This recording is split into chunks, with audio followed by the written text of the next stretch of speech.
नमस्कार, प्रणाम, जय जिनेन्द्र। मेरे एक फॉलोअर है, ऑस्ट्रेलिया से है। उन्होंने मुझे कुछ दिन पहले एक रिक्वेस्ट भेजा है, रिक्वेस्ट किया था फेसबुक के ऊपर कि आप पेट एनिमल के ऊपर वीडियो बनाइए। वास्तुशास्त्र में पेट एनिमल के बारे में क्या कहा गया है, कैसे पेट घर में रखने चाहिए। पेट मतलब पालतू जानवर जिसको हम घर में पालते हैं, जैसे फॉर एग्जांपल डॉग हो गया यानी कि कुत्ता हो गया, कैट यानी कि बिल्ली हो गई। कुछ लोग खरगोश को लेके आते हैं, कुछ लोग टॉर्टोइस को लेके आते हैं, कुछ लवबर्ड को लेके आते हैं, कुछ लोग तोते को रखते हैं। ऐसे जो भी पेट एनिमल है उसके बारे में आप कुछ बताइए कि पेट एनिमल को कैसे टाइप के पेट एनिमल घर में रखने चाहिए, कौन सी दिशा में रखनी चाहिए, उनके खाने के बारे में कुछ गाइड कीजिए। उनका मुझे ये रिक्वेस्ट आया था, तो उन्हीं की रिक्वेस्ट को रिस्पेक्ट करते हुए मैंने कहा था कि डेफिनेटली मैं उसके ऊपर वीडियो बनाऊंगा। तो आज का ये जो वीडियो है उसके अंदर मैं आपको बताऊंगा कि ये जो पेट एनिमल्स है उसके बारे में वास्तुशास्त्र में क्या कहा गया है, रखने चाहिए नहीं रखने चाहिए, रखने चाहिए तो कैसे रखने चाहिए, किस तरीके से रखने चाहिए, रखने से क्या होता है, नहीं रखने से क्या होता है। वो बहुत सारी बातें हैं जो आज मैं आपको बताऊंगा ये वीडियो के अंदर। ये वीडियो की ये टॉपिक की शुरुआत करूं उसके पहले मेरे एक और सब्सक्राइबर है जिन्होंने YouTube चैनल के ऊपर मेरे एक वीडियो में मुझे कमेंट किया था कि सुरेश भाई आपके वीडियो बहुत अच्छे होते हैं, कुछ यूनिक कंटेंट होता है, कुछ इंपॉर्टेंट एंड इंफॉर्मेटिव वीडियोस आपके होते हैं, लेकिन आप वॉइस यानी कि ये जो नॉइस आता है उसके ऊपर आप थोड़ा ध्यान दीजिए और आप माइक यूज कीजिए तो साउंड क्वालिटी इंप्रूव होगी, तो हमें सुनने में भी अच्छा रहेगा। अदरवाइज आप जब माइक यूज नहीं करते हो तो थोड़ा आवाज में डिस्टरबेंस होता है।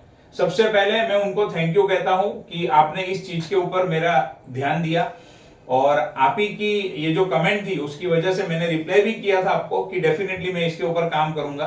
और बस लास्ट आपने कमेंट किया और आज उसके बाद में ये पहला ही वीडियो बना रहा हूं और उसके अंदर आप इंप्रूवमेंट देख सकते हो। ये मैंने यहाँ पर माइक लगा लिया है, हालांकि मैं पहले माइक यूज करता ही था बट कोई वजह से कोई कारण से 2-4 वीडियो में नहीं किया होगा। ये पॉसिबल है, 100% पॉसिबल है। तो आपको बहुत तहे दिल से थैंक यू कि आपने मुझे ध्यान दिए, मेरा ध्यान इस चीज के ऊपर लगाया। और मेरे जो भी सब्सक्राइबर है, जो भी फॉलोअर्स है, उनको भी मैं यही कहता हूं, आपका कोई भी ऐसा फीडबैक हो जिससे मैं अपने आप को इंप्रूव कर सकूं तो आप मुझे डेफिनेटली बताइएगा, वो मुझे हेल्प करेगा आगे बढ़ने के लिए। और उससे एक बहुत अच्छी चीज ये भी होती है कि मुझे बहुत अच्छा लगता है कि आप लोग सब मेरे साथ इस तरीके से जुड़े हुए हो, बहुत अच्छा लगता है। चलिए तो आज के टॉपिक की शुरुआत करते हैं।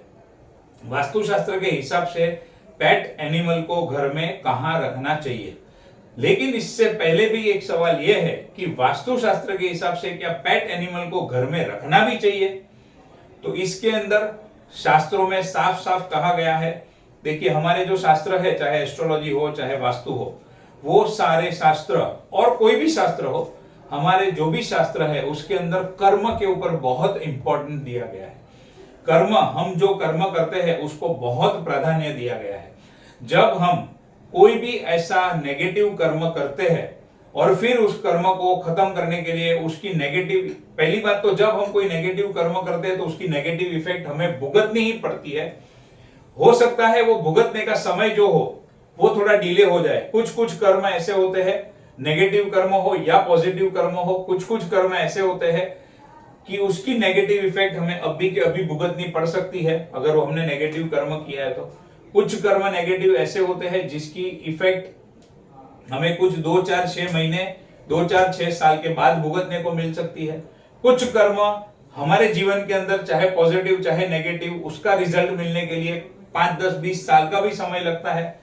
और शास्त्रों में तो यहां तक कहा गया है कि कुछ कुछ कर्म ऐसे होते हैं वो सालों में नहीं, अलग अलग भावों में, यानी कि आज मैं मनुष्य जन्म के अंदर हूं, यहां से मेरा जब देहांत होगा मैं और कोई जन्म में जाऊंगा और कोई योनि में जाऊंगा और मैं और कितनी सारी योनियों में से होकर यहां पर आया हूं, अलग अलग प्रकार के जन्म और कर्म करके यहां पर आया हूं, आगे भी ये निरंतर करते रहूंगा। तो इस जन्म में किया हुआ कोई भी नेगेटिव कर्म मुझे इस जन्म में या तो अगले जन्म में कभी भी भुगतना पड़ सकता है। अच्छे कर्म किए हैं तो अच्छी बात है, जहां जाएंगे अच्छा ही मिलेगा, तो उसकी ज्यादा चिंता नहीं होती है। अगर कोई भी नेगेटिव कर्म मैंने किया है जिससे मैंने दूसरे को दुख दिया है, तकलीफ दिया है, पीड़ा पहुंचाई है, और वो भी किसी व्यक्ति का या किसी सामने वाले का कोई कसूर ना होते हुए, अगर कसूर है तो भी मुझे सजा देने का अधिकार नहीं है। वो अधिकार कुदरत के हाथ में है, भगवान के हाथ में है। लेकिन 1% में मान लो कि उसका कुछ दोष है और मैंने कुछ किया है, तो एक थोड़ी देर के लिए उसको साइड पे रख देते हैं। लेकिन अगर सामने वाला इनोसेंट है, उसने कुछ गलती ही नहीं की है, उसने मुझे किसी भी तरीके से तकलीफ ही नहीं पहुंचाई है, फिर भी मैं उसको तकलीफ पहुंचा रहा हूं, मैं उसको दुख दे रहा हूं, दर्द दे रहा हूं, उसको हैरान परेशान कर रहा हूं, उसको तकलीफ दे रहा हूं, तो याद रखिएगा ऐसे कर्मों की सजा बहुत भयंकर होती है और ये इस जन्म में नहीं तो अगले जन्म में नहीं तो कोई भी जन्म में हमें भुगतनी पड़ेगी। उसको हम न तो कोई एस्ट्रोलॉजी, न कोई वास्तु, न कोई रेमेडीज से उसको हम दूर कर सकते हैं। ये सबसे पहला। अब ये मैंने आपको क्यों बताया, शास्त्रों में क्लियर कट कहा गया है कि आप जब भी कोई पेट एनिमल को घर पे लाते हो तो आप सबसे पहला क्या काम करते हो पता है? हम कौन सा कर्म बांध लेते हैं। अगर हम वो पेट एनिमल को मार्केट से खरीद के लेकर आए हैं और वो भी तब जब वो एक छोटा सा बच्चा है, तब अगर हम उसको खरीद के लेके आए हैं तो हमने सबसे पहला जबरदस्त, बहुत ही खराब, बहुत ही नेगेटिव कर्म हमने कौन सा कर दिया? हमने एक बच्चे को अपनी मां से अलग कर दिया। जो दूध पीता हुआ बच्चा था, छोटा बच्चा था, जिसको अभी तो मां की बहुत जरूरत थी, ऐसे एक बच्चे को हमने उसकी मां से अलग कर दिया, पैसे दे के खरीद कर लाए। और वो भी क्यों अलग किया? हमारे मौज शौक के लिए, हमारे एंटरटेनमेंट के लिए। तो ये हमने एक बहुत बड़ा नेगेटिव कर्म हमने बांध लिया है, जिसको हमें आज नहीं तो कल, नहीं तो परसों, नहीं तो कभी ना कभी चुकाना ही पड़ेगा।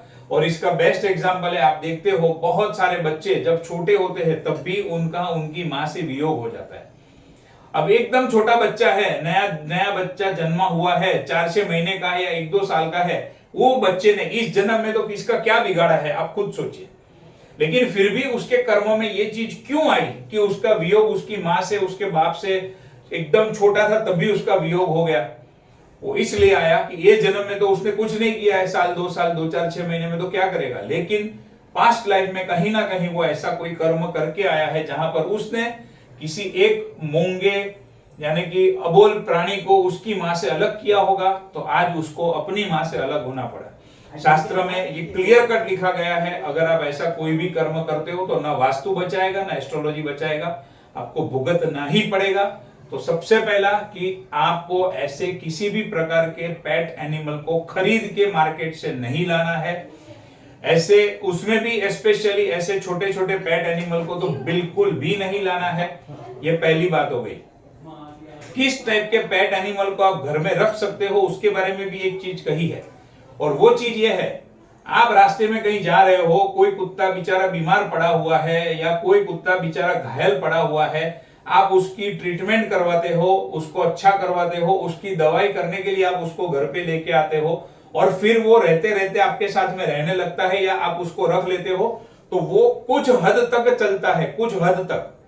अब यहां पर क्या है, आपने उसको उसकी मां से अलग नहीं किया है, पैसे से खरीद नहीं लाए हो, वो कुदरती जो होना था हो गया, बट आपने कहां पाया? रास्ते में पाया, एक्सीडेंट होते हुए पाया, या उसको गंभीर या बीमारी की हालत में पाया। तो ये आप एक अच्छा काम कर रहे हो, ये पुण्य का काम कर रहे हो। इस तरीके से अगर आप पेट को घर में लाते हो तो वो कुछ हद तक चलता है, ऐसा क्लियर कट हमारे शास्त्रों के अंदर लिखा गया है। अब सेकेंड पॉइंट, इस प्रकार से भी आप किसी पेट को घर में लाए, लेकिन फिर क्या करते हैं, घर के अंदर लाके उसको एक तो रस्सी से या बेल्ट से उसको बांध के रखते हैं। अब आप खुद सोचो, अगर आपको कोई बेल्ट से या रस्सी से बांधे तो आप कैसा फील करोगे? एकदम सिंपल सी बात है। दूसरा, कुछ लोग मैंने ऐसे देखा है, मेरा एक क्लोज फ्रेंड है, उसी के घर में ही मैंने ये देखा है, जब वो फैमिली वाले 4-5 लोग मिलके बैठे होते हैं, वो कहीं से कोई पेट लेके आया है, खरीद के लेके आया है, वो कोई पेट लेके आया है, और जब 4-5 फैमिली मेंबर बैठे होते हैं तो वो लोग क्या करते हैं, अभी कुत्ता है, बिस्किट बहुत पसंद है उसको, तो कुत्ते को यूं दिखाएंगे, you you you you you, और फिर इधर वो बैठा है और वो यहाँ से बिस्किट, उधर सामने उसका लड़का बैठा है, उधर फेंकेगा। तो ये कुत्ता बेचारा क्या करेगा, इधर से जंप करके उधर जाएगा, फिर वो दूसरे को फेंकेगा। ऐसे घर में 5 लोग बैठे हैं तो वो कुत्ते को एक बिस्किट खिलाने के लिए वो लोग इधर से उधर 15, 20, 25 बार ऐसे जंप करवाते हैं, कुत्ते को तड़पाते हैं, कुत्ते को वो चीज दिखाते हैं, लेकिन फिर भी वो चीज उसको देते नहीं है। वो उसको देने के लिए उसको इतनी स्ट्रगल करवाते हैं और फिर जाके एक बिस्किट उसको देते हैं। इससे हम कौन सा कर्म बांधते हैं? जब हम क्लाइंट के पास जाते हैं, हम पेमेंट मांगते हैं, हमें पेमेंट मिलता नहीं है, क्लाइंट हमें पेमेंट के लिए धक्के खिलाता है। हमें कोई भी चीज हमारी इच्छा की चाहिए, हमारी जो विश है, हमको जो अच्छी लगती है हमें चाहिए, वो हमें मिलती नहीं है, या बहुत बहुत बहुत उसके लिए स्ट्रगल करने के बाद, बहुत मेहनत करने के बाद हमें वो चीज मिलती है। कहीं ना कहीं हमने किसी और जानवर को, जो बेचारा अबोल है, बोल नहीं सकता है, ऐसे किसी जानवर को हमने कहीं ना कहीं तकलीफ पहुंचाई है इस प्रकार से कि उसको जो चीज चाहिए थी वो हमने नहीं दी। हमारे एंटरटेनमेंट के लिए हमने उसकी फीलिंग्स का मजाक उड़ाया, उसके साथ हमने खेला। तो ये कर्म हमारे नसीब में आ जाता है। और कुछ कर्म तो इंस्टेंट होते हैं जिसको आपको कहीं ना कहीं तुरंत ही भुगतना पड़ सकता है। तो ऐसा मेहरबानी करके मत कीजिए। अब इसमें कुछ लोग ये भी आर्ग्यूमेंट करते हैं कि हम कोई पेट को घर में लेके आए, लेकिन हम उसकी देखभाल तो करते हैं ना, हम उसको फैमिली मेंबर ट्रीट करते हैं, हम उसको खाना खिलाते हैं, उसको बाहर घूमने लेके जाते हैं, हमारे फैमिली मेंबर से भी बढ़कर है। मान लिया आप अच्छा ट्रीट करते हो, लेकिन एक बात बताओ, क्या आप अपने कोई भी फैमिली मेंबर को घर में बेल्ट से या रस्सी से बांध के रखते हो? क्या उसको दुनिया भर के रिस्ट्रिक्शन में रखते हो? क्या उसको हर एक चीज के लिए आपके ऊपर डिपेंड रहना पड़ता है? या फिर क्या आपके कोई एकदम फैमिली मेंबर को रूम में बंद करके रखते हो? जबकि ये पेट के केस में आप ऐसा करते हो। वो पेट को खाना खाना है, आपके ऊपर डिपेंड है, उसको कहीं जाना है, आपके ऊपर डिपेंड है। घर में आपने बांध के रख दिया, वो कुछ नहीं कर सकता है। कुछ लोग रूम के अंदर बंद करके 2-2, 4-4, 6-6 घंटा चले जाते हैं। तो ये सब भी आप एकदम नेगेटिव कर्म बांध रहे हो। तो मेहरबानी करके ये सब भी चीजों के अंदर नहीं पड़ना है। और ये सारी चीजें शास्त्रों के अंदर क्लियर कट लिखी गई है। और कहीं हमारी गलती से वो पेट का कुछ नुकसान हुआ, वो पेट को कुछ तकलीफ हुई, या हमारे केयरलेसनेस की वजह से वो पेट मर गया। बहुत बार ऐसा होता है, जोश जोश में शुरू में लेके आते हैं, लेकिन बाद में उसकी देखभाल नहीं कर पाते हैं या नहीं करते हैं, उसकी वजह से पेट को तकलीफ होती है, बीमार पड़ता है, कभी कभी मर जाता है। तो वो भी एक बहुत नेगेटिव कर्म हम बांध रहे हैं। तो ये चीज बिल्कुल भी नहीं करने हैं। कुछ लोग तोते को या बर्ड को केज के अंदर रखते हैं घर के अंदर। एक सिंपल सी चीज सोच लो आप, उसके पास भी आप ही के जैसी 2 आंखें हैं, वो भी आप ही के जैसा सांस लेता है, वो भी आप ही के जैसा बोलता है, मतलब उसकी भाषा बोलता है, लैंग्वेज नहीं बोल सकता है लेकिन आवाज तो करता है, बोलता तो है, आप ही के जैसा देखता है, और आप ही के जैसा, आपके और मेरे जैसा ही खाना खाता है। ऑलमोस्ट हम जो क्रिया करते हैं वैसा ही वो क्रिया करता है। उसको पंचेंद्रिय बोलते हैं। हमारे पास भी 5 इंद्रिय होती है, उनके पास भी 5 इंद्रिय होती है। अगर आपको किसी ने एक सोने के पिंजरे के अंदर बंद कर दिया तो चलेगा आपको? खाली आप इतना सोच दीजिए। आप चाहे जो एक्सक्यूज देना है दीजिए, खाली इसका मुझे जवाब दे दीजिएगा। अगर आपको किसी ने सोने के पिंजरे के अंदर बंद कर दिया, अंदर सब आपको आजादी है, लेकिन पिंजरे के बाहर नहीं जा सकते, सब अंदर मिल जाएगा, पिंजरे के बाहर नहीं जा सकते, क्या ऐसा आपको चलेगा? अगर आपको चलेगा तो फिर आप अपना डिसीजन लीजिए, आपको क्या करना है। लेकिन शास्त्रों में ये चीज के लिए भी बिल्कुल मना किया गया है। तो इन शॉर्ट में अगर आपको बताओ तो शास्त्र में पेट रखने के जो भी फायदे, बेनिफिट, या तो किस तरीके से रखना है वो जो बताया है, उससे कई गुना बड़ा नुकसान पेट को घर में अगर गलत तरीके से रखने से, पेट के साथ मिसबिहेव करने से, वो सारी चीजों से बताया गया हुआ है। तो मैं आपको ये कह सकता हूं कि पेट रखने से ज्यादा फायदा पेट ना रखने में है। और फिर भी आपको ऐसा लगता है तो आप एक फोटो डेफिनेटली रख सकते हो। जैसे मेरे ऑफिस में भी मैंने यहाँ पर वो घोड़े का पिक्चर रखा हुआ है। आप लव बर्ड का पिक्चर रख सकते हो, आपका फेवरेट कोई एनिमल है उसका पिक्चर आप घर में डेफिनेटली रख सकते हो। उससे किसी को कोई तकलीफ और पीड़ा नहीं होने वाली है। कुछ कुछ डायरेक्शन ऐसे बताए गए हैं शास्त्र के अंदर जहां पर आप पेट एनिमल आपके घर में रख सकते हो, मैं मना नहीं करता हूं, ऐसे डायरेक्शन बताए गए। लेकिन उससे भी इंपॉर्टेंट जो चीज मैंने आपको बताई है वो पहले बताई गई है। अगर ये इतनी सारी चीजों में से आपका फिल्टर होता है तो वो बात आती है। तो मैं आपसे इतनी ही विनती करूंगा 2 हाथ जोड़ के कि अगर आपने कोई भी इस तरीके से पेट एनिमल को कहीं से भी आप लेके आए हो तो अगर हो सके तो उसका उसकी माँ के साथ वापस मिलन करवा दीजिए। अगर नहीं हो सके तो आपकी ये जो गलती हुई है उसकी ईश्वर के पास से माफी मांग के, प्रार्थना करके, जो घर में पेट है उसको अच्छी तरीके से रखिए, उसकी सार संभाल कीजिए, और जब तक वो जिंदा है तब तक उसको अच्छे से संभालिए। एक छोटी सी स्टोरी कह के मैं ये वीडियो को विराम दूंगा। एक बार एक व्यक्ति को जेल की सजा हो गई, 20 साल की जेल की सजा हुई, 7-8 साल जेल में काट लिए, लेकिन वो बहुत बेकसूर था। उसको खुद को पता था मैं बेकसूर हूं। जब भी कोई जेल में मिलने जाता, उसका फैमिली मेंबर या कभी कोई बाहर से मिलने आता, वो एक ही बात कहता कि मैं बेकसूर हूं, फिर भी मुझे सजा क्यों हुई, फिर भी मुझे सजा क्यों हुई, इतना ही बोलता। एक दिन वो जेल के अंदर एक प्रोग्राम रखा गया जहां पर एक बहुत बड़े साधु पुरुष यानी कि एक संत महात्मा को इनवाइट किया कि संत जी आप हमारे जेल में पधारिए और जो भी हमारे कैदियों है उनको आप कुछ गाइड कीजिए, कुछ मार्गदर्शन कीजिए, ताकि यहाँ से जाने के बाद में वो लोग एक अच्छी जिंदगी जी सके, नई जिंदगी जी सके, और जेल में भी उनका बिहेवियर अच्छा हो तो उनकी सजा जो है वो जल्दी खत्म हो जाए और यहाँ से बाहर चले जाए। साधु संत जो संत को बुलाया था वो आए, उन्होंने सब बातचीत की, कैदियों को सब प्रवचन दिया, सब हो गया। फिर वो जो कैदी जिसके मन में था कि मैं बेकसूर हूं फिर भी मुझे सजा क्यों हुई, सजा क्यों हुई, सजा क्यों हुई, वो संत को मिलने के लिए गया। उसने कहा कि आपकी सब बात बराबर है, लेकिन आप एक बात मुझे बताइए, मैंने कोई गलती नहीं की थी, मेरा कोई अपराध नहीं था, कोई मैंने किसी को तकलीफ नहीं दी थी, फिर भी मेरे ऊपर ये इल्जाम क्यों लगा, मुझे 20 साल की सजा क्यों हुई, बस आप मुझे ये बताइए, मैं बेकसूर हूं, कुछ मेरी गलती नहीं है। साधु जो थे वो संत थे, बहुत ज्ञानी थे, उन्होंने अपने ज्ञान से देख लिया कि ये व्यक्ति सच बोल रहा है, हकीकत में उसकी कोई गलती नहीं थी, उसका कुछ कसूर नहीं था। लेकिन वो संत ने जब आंख बंद की तो उनके आंखों के सामने एक तोता आया जो पिंजरे के अंदर बंद था। अब संत तो ज्ञानी थे, तुरंत उन्होंने कनेक्ट कर लिया और उन्होंने वो कैदी को पूछा कि क्या आपके घर में आपने कोई तोते को पाल रखा है, पिंजरे के अंदर बंद करके रखा है पिछले कई सालों से? तो कैदी तो हैरान हो गया कि आपको ये पता कैसे चला? बोले हाँ, ऐसा किया है मैंने, कुछ सालों पहले एक तोता लेके आया था मैं, उसको मैंने पिंजरे के अंदर बंद करके रखा है, घर में आज भी है, फैमिली मेंबर आते हैं मिलने तो बताते हैं। तो बोले वो तोते का कसूर क्या था? संत ने पूछा। अब इसके पास कोई आंसर नहीं था, क्योंकि तोते का क्या कसूर था, तोता हमारा क्या बिगाड़ लेगा, कुछ नहीं। वो सिर्फ अपनी मौत शौक के लिए किसी तोते को पकड़ के लाया था, पिंजरे में बंद करके अपने घर में उसने रखा था। अब वो बेकसूर था तोता, कुछ दोष नहीं था उसका, कुछ गुनाह नहीं था, फिर भी उसने तोते को ये सजा दी। ईश्वर ने, उसके कर्म ने उसको ये सजा इसी जन्म के अंदर दे दी। साधु ने, वो जो संत थे, उन्होंने तुरंत उनको समझाया कि देख, तेरी ये गलती की वजह से आज तुझे ये सजा मिल रही है। सबसे पहले एक काम कर, फैमिली मेंबर जब आएंगे मिलने उनको बोल कि वो तोते को आजाद कर दे, उसको छोड़ दे। संत ने जो कहा था उस हिसाब से वो कैदी ने किया। योगानुयोग ऐसा हुआ, वो तोते को आजादी मिल गई, तोते के कुछ ब्लेसिंग्स मिले होंगे। ये जो कैदी था उसकी भी हरकत में डे बाय डे इंप्रूवमेंट आया, और जो 20 साल की सजा थी वो कम होकर 15 साल की हो गई और उसको भी फिर रिहाई मिल गई। और ये संत ने खुद अपने प्रवचन के अंदर ये रियल लाइफ एग्जांपल कहा है, जो मैंने एक बार सुना था तो मैंने आपके साथ शेयर किया। हो सके तो ये अबोल जानवर है जो बोल नहीं सकते, उनके हमें ब्लेसिंग्स लेने चाहिए। उनके ब्लेसिंग लेने के बहुत तरीके हैं। आप स्लॉटर हाउस यानी कि कत्ल खाने में जो जीव होते हैं, वहां पर जो पशु की कत्ल होती है, अगर आपको ऐसा कोई अच्छा काम करना ही है तो आप वहां पर पैसों का दान दीजिए, या वहां से आप किसी बेगुन, किसी अबोल प्राणी को या पशु को उधर से छुड़ा के लेके आ सकते हो।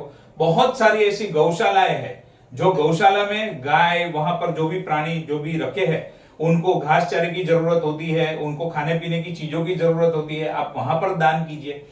आप रास्ते में आते जाते किसी कुत्ते को रोटी खिला दीजिए, गाय को घास खिला दीजिए, ये भी एक अच्छा काम है, बहुत अच्छा काम है। यहाँ पर आपको ब्लेसिंग्स मिलेंगे, यहाँ पर नेगेटिव कुछ नहीं है।